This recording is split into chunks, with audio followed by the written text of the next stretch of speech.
So one of the questions that I get asked, Matt, is so in the past I've consulted with people that wanted to get in the game, and a question I get asked is, can I also borrow the repairs money? And I shared how I do that. How can somebody, if they came to you, what kind of deal does that have to look like? Or maybe you don't even do it, because I actually borrow from 2 different people every single time. And so what does that look like for you? Could someone borrow the repair money too? They could. This goes back to like how maybe a lender chooses to operate their business. Okay. We typically do not lend the rehab money. So, this is maybe beyond the scope of this show, but there's a first position lender. There could be a second or third position lender. Mm-hmm. It just increases the risk to the lender. Got it. Right? Yep. So the lender that's lending you the full purchase price plus the rehab, in a way, they're almost like 100% doing the deal with you. Yeah. Right? Yeah. So their underwriting needs to be a little bit more strict than mine. Like they need to know a lot more about Yoshi. They need to know a lot more about the house. So my guess is your lenders that are lending 100% plus the rehab to you are not going to do that to a new person. Sure. Because they don't have the experience or the track record, right? Exactly. Because then what happens is, let's say you don't know the borrower really well, and I'm like, okay, Yoshi, here you go. Here's you're buying it for $100. Here's $150,000. Yeah. Good luck, and you take that $50,000 and go to Vegas. Right. So you want to make double it.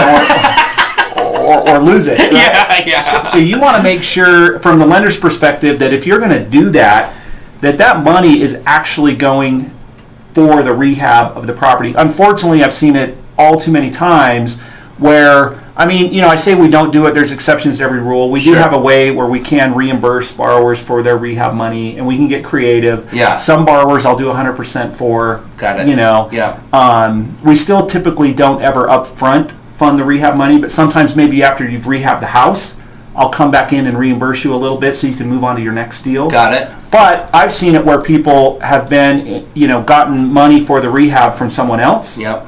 And I've done the first mortgage. Yep. And they've used that money to buy a car, to not rehab the property. Right. So then that just creates this big problem for everybody. Exactly. Because that lender that lended the rehab money, if the deal goes even marginal, they may not be getting their money back. That's right. But those people that lend the rehab money, I would bet, typically charge a little bit more than the person that's just lending for the funding of the house. Sure. Because there's a higher risk. Yep. So, yes, your lender may be able to get it to you. Otherwise, that's where you got to get a little bit of creative, especially if you don't have a lot of funds. So I've seen people use, and there's risk obviously associated with all this. Credit cards, maybe lines of credit that they have from a house. Like a HELOC. A HELOC. Yep. Typically, though, they're getting friends or family or somebody they know to kind of believe in their vision and provide them kind of like, equity or joint venture, something like that on the house. Yeah. Which we've all done it, right? Absolutely. One way or another. I've used home equity lines. I've used,